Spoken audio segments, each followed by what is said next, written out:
Hello, friends. The 1155th day of the war between Russia and Ukraine continues. In today's video, we will talk in detail about the negotiations in London, but first, briefly about the situation on the fronts. The Russians have advanced in the Kamiansky area of the Zaporizhzhia region.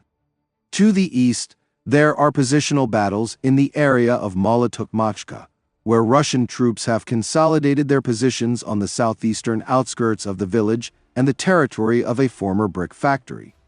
In general, on the Zaporizhzhia front, Ukrainian forces are actively using drones, artillery, and cluster munitions, which indicates an increase in the intensity of hostilities in this section of the front. On the Pokrovsk direction, the Ukrainian armed forces have pushed the Russians back south of Udachny. However, the counterattacks of the Ukrainian army to the southwest of Pokrovsk have been going on for a long time and are limited mainly to tactical successes. Nevertheless, they are still fulfilling the task of preventing Russian troops from accessing the highway from Pokrovsk to Pavlohrad, which Russian forces sought to cut off or take under fire control.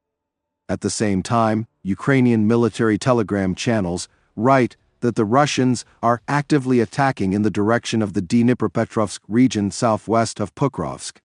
The enemy has become increasingly active in the direction of the Dnipropetrovsk region in the Kotlivivka-Preobrazhenka area, possibly aiming to reach the administrative border in the near future to strengthen future negotiating positions, writes a Ukrainian officer with the call sign Alex.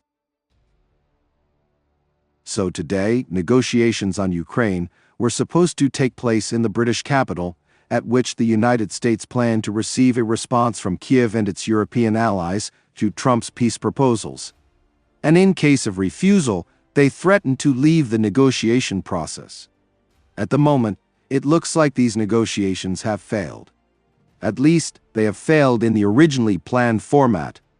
The main U.S. representatives Rubio and Witkoff refused to go to them, and after them the foreign ministers of Britain, France, and Germany. Only Ukraine, in addition to the head of the presidential office Yermak, sent the ministers of foreign affairs and defense.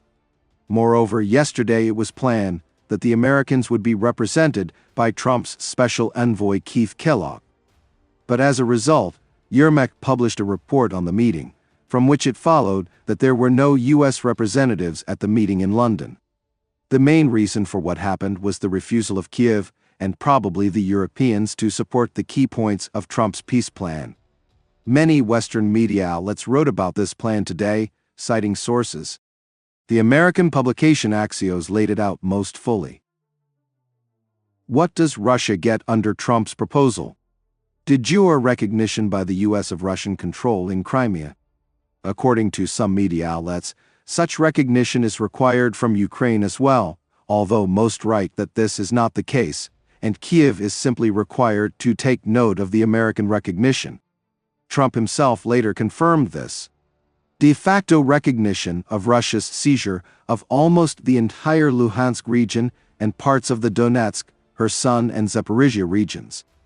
A promise that Ukraine will not become a member of NATO. The text notes that Ukraine may become part of the European Union. The lifting of sanctions imposed since 2014.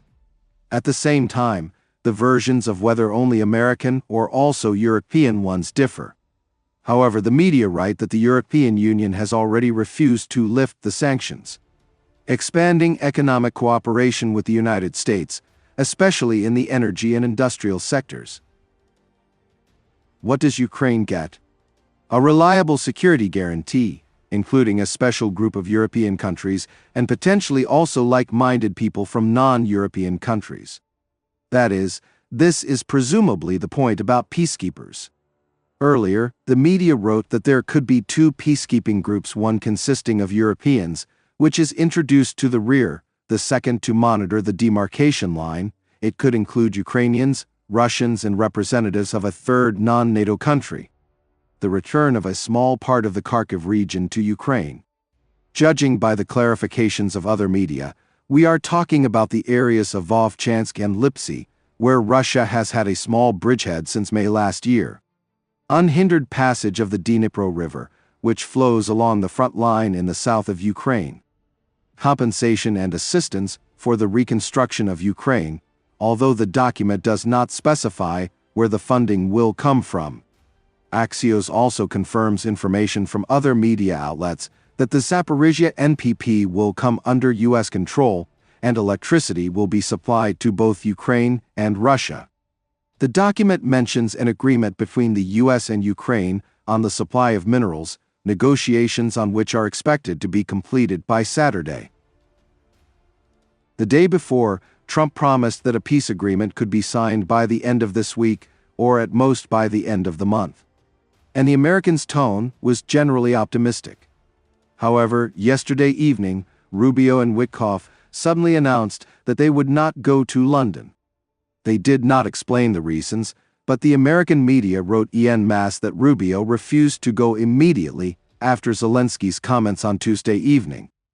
Zelensky said that Ukraine does not recognize the annexation of Crimea, claims direct control over the Zaporizhzhia NPP, that is against its transfer to the Americans, and will not curtail its movement towards NATO, and in general, plans to discuss only the ceasefire issue in London.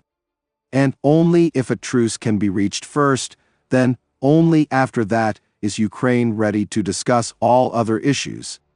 In fact, this was a complete refusal on most points of Trump's plan. And in general, a refusal to discuss the plan itself.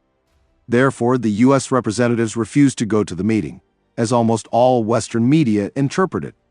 At the same time, some of them write that such a refusal is a consolidated position of Ukraine and European countries, which also do not want to sign a document where the Americans recognize the annexation of Crimea and lift sanctions against Russia.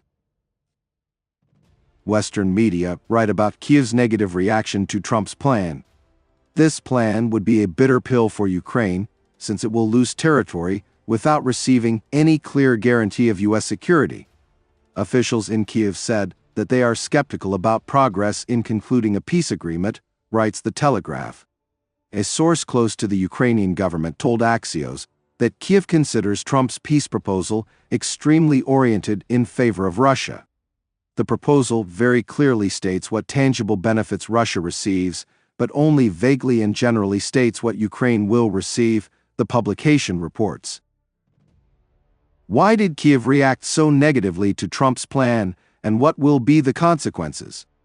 On the one hand, this plan, judging by its versions presented in the media, did not require any actions from Ukraine, except for consent to a ceasefire, which Kyiv had already given, and did not demand. The Russian status of Crimea was apparently to be recognized only by the Americans, just as only the U.S. lifted sanctions against Russia. The Ukrainian authorities might, of course, not like this, but in any case, these would not have been their decisions, which they could not influence in any way. The same applies to blocking accession to NATO. If the U.S. is against Ukraine's membership in the alliance, then Kyiv cannot do anything about it. It can only take into account Washington's position. On the other hand, all these points would have strategic consequences. The recognition of the Russian status of Crimea by the Americans would open the way to the recognition of the annexation of the peninsula by other countries. Also, de facto and over time, perhaps de jure, other territorial seizures of Russia in Ukraine would be legalized at the international level. And lifting all American sanctions imposed since 2014 would effectively return Russia's full participation in global economic relations. And it would only be a matter of time before, at the next vote, some of the European Union countries would block the extension of European sanctions against Russia. True, Russia would not have realized its maximalist goals in such a situation, for example, control over the entire territory of 4 regions. However, with the current balance of power on the front, they would have been unattainable anyway without super efforts and enormous sacrifices of Russian society, the state and the economy, the mobilization of millions of people, the complete transfer of industry to a war footing, and a sharp tightening of the population's belts. Given that with the Russian economy and budget, with current oil prices, everything is already very difficult. What would Ukraine get for this? Preservation of sovereignty over the remaining part of the territory. And although the US refused to provide security guarantees to Ukraine and potential European peacekeepers, without which their deployment to Ukraine is hardly realistic, no one will impose restrictions on the size and armament of the Ukrainian army, which will remain the main guarantee of Ukraine's security, minimizing the likelihood of a new war. That is, the deal proposed by the Americans, although it gives Russia great advantages, does not at all look like capitulation for Ukraine. However, the Ukrainian authorities were initially against ending the war along the front lines. According to the official version, they believed that time in the war was working for Ukraine, and according to the unofficial version, they wanted to continue to master huge budgets and tightly control all processes in the country, relying on the martial law regime. It was Zelensky's refusal to end the war along the front lines that became the main reason for the scandal during the meeting with Trump in the Oval Office, after which the Americans stopped all military aid to Ukraine, which came as a shock to Kyiv. Zelensky was then forced to write a letter of repentance to Trump, agree to a ceasefire, and then openly disagree with Trump's plans not to express it and move towards a truce, realizing that any deviation from this path means the end of American aid, and possibly even tougher measures in the form of sanctions. Moreover, Washington made it clear last week that it could completely withdraw from Ukrainian affairs if it is not possible to agree on a ceasefire in the near future, which was perceived by most observers as a threat, first of all, to Kyiv to leave it without support in case of rejection of Washington's proposals voiced in Paris. However, there was and is a trend in the Ukrainian government that believes that Ukraine can wage war without American help, relying only on Europe. This trend is also encouraged by a number of European countries, and in general, by Trump's opponents in the West, who do not want him to succeed in ending the war in Ukraine and to record this as his main victory in the first 100 days of his presidency.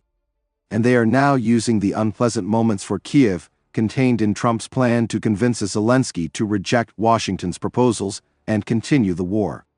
In fact, the latest articles in the Western media, in which Trump's plan is portrayed as almost a capitulation of Ukraine, are part of this campaign.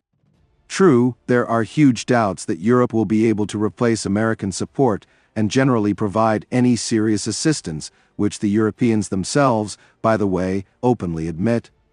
And apparently, Zelensky also had these doubts until recently. That is why he was forced to agree with Trump on the ceasefire and other issues. However, Zelensky's latest statements show that he is on the verge of refusing and rejecting the terms of Trump's peace deal. And many observers believe that Kyiv has already taken this path, pointing to the actual failure of the negotiations in London. But, if this is so, then the dialogue on a ceasefire in Ukraine may be interrupted altogether and the war will continue, but without the support of the Americans for Kyiv. This may worsen Ukraine's negotiating positions, which means that subsequent conditions for ending the war may be much more painful than the current ones.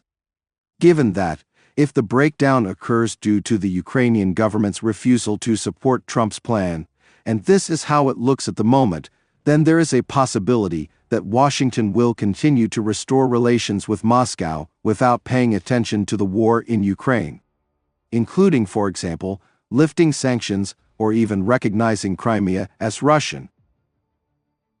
Rubio has already spoken about the prospects that await Ukraine if Zelensky rejects Washington's proposals.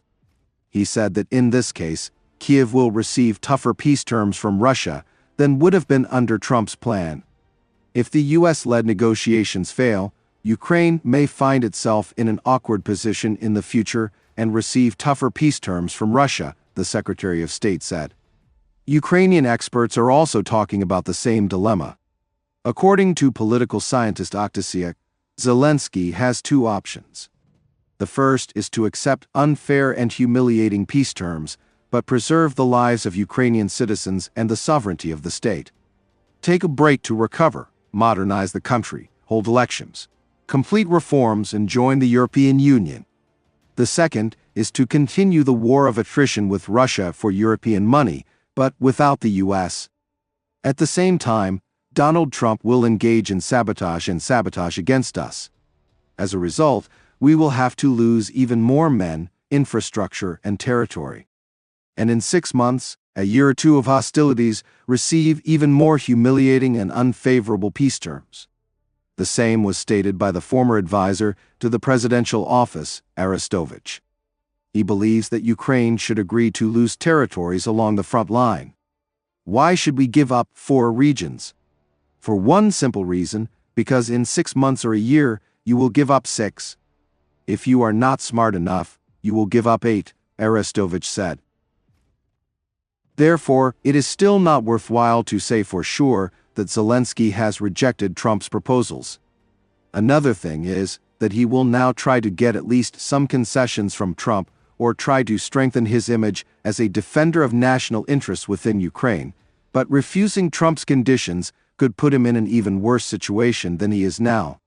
And what choice he will make is still not entirely clear. The fact that the development of the plot with the negotiations is not yet complete is also indicated by the fact that Trump's representative Witkoff has not canceled his plans to go to Moscow this week. At the same time, Trump himself harshly criticized Zelensky after the failure of the negotiations in London. He confirmed that the United States did not call on Ukraine to recognize Crimea as Russian, and he made it clear that the obstacle to ending the war now is a man without cards to play, that is Zelensky. Ukrainian President Zelensky boasts on the front page of the Wall Street Journal that Ukraine does not legally recognize the occupation of Crimea. There is nothing to talk about here. This statement is very harmful to peace talks with Russia, as Crimea was lost many years ago under the auspices of President Barack Hussein Obama, and is not even up for debate. No one is asking Zelensky to recognize Crimea as Russian territory, but if he wants Crimea, why didn't they fight for it 11 years ago, when it was handed over to Russia without a shot being fired? The area also had major Russian submarine bases for years before the Obama handover. It is inflammatory statements like Zelensky's that make this war so difficult to resolve. He has nothing to brag about. The situation for Ukraine is dire. It can have peace or fight for 3 more years before losing the entire country. I have nothing to do with Russia, but I have a lot to do with wanting to save an average of 5,000 Russian and Ukrainian soldiers a week who are dying for no reason. Zelensky's statement today will do nothing but prolong the killing fields, and no one wants that. We are very close to a deal, but the man who has no cards to play must finally do it. I look forward to helping Ukraine and Russia get out of this complete and total mess that would never have started if I were president, Trump wrote on his social network. Friends, I want to develop and strive for higher quality content, but my 2009 computer does not allow me to do this. If you have the opportunity to help me buy a new computer and make my dream come true, I will be very grateful to you. You will find the link in the description under the video and in the pinned comment. Thank you very much and see you in the next video.